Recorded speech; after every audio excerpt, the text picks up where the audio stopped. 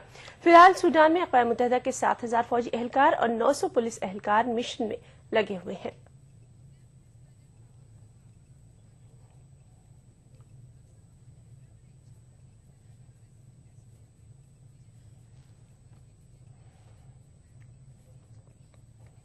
Bulletin में फिलहाल इतना ही।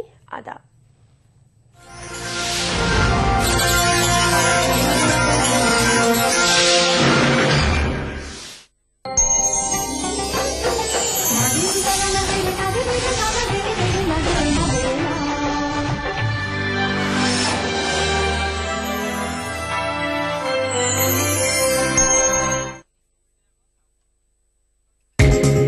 ईटीवी उर्दू पर अगला प्रोग्राम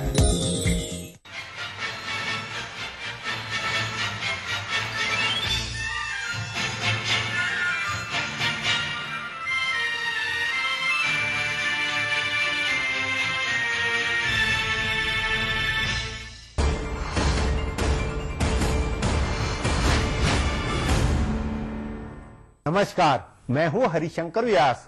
सेंट्रल हॉल में आपका स्वागत है।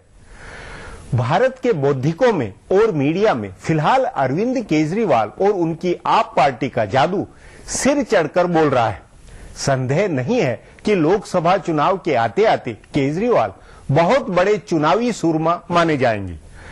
पार्टी ने चौतरफा चुनाव लड़ने की घोषणा कर दी है। हरियाणा में योगेंद्र यादव कमान संभालेंगे। मुंबई, बेंगलोर, उत्तर प्रदेश और दिल्ली की कोई 100 सीटों को चिन्हित किया गया है।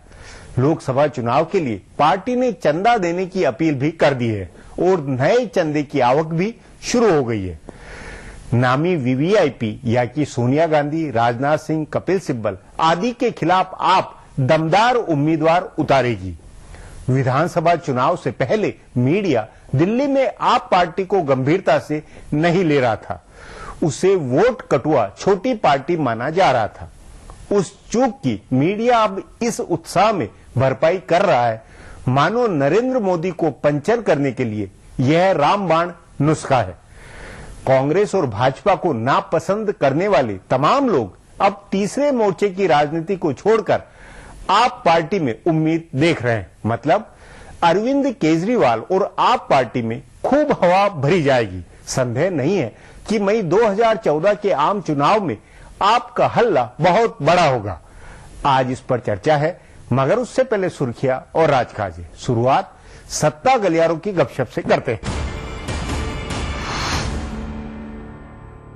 कांग्रेस के नायब सदर राहुल गांधी कांग्रेस पार्टी में कितना बदलाव करेंगे? कांग्रेस पार्टी के लीड चांद को भी अंदाजा नहीं लग पा रहा है। पुराने अंदाज में कांग्रेस पार्टी का काम देखते आए रहनुमा फटाफट हो रहे फैसलों से हैरान हैं। कांग्रेस दफ्तर में बैठने वाले एक सीनियर रहनुमा का कहना है कि बिहार में असेंबली की 4 सीटों पर आ जाने के बाद भी रियासती सदर का इस्तीफा 2 साल बाद मंजूर हुआ था और उत्तर प्रदेश में भी बुरी तरह शिकस्त के बाद नया सदर तकर्रुर होने में 1 साल लग गया था।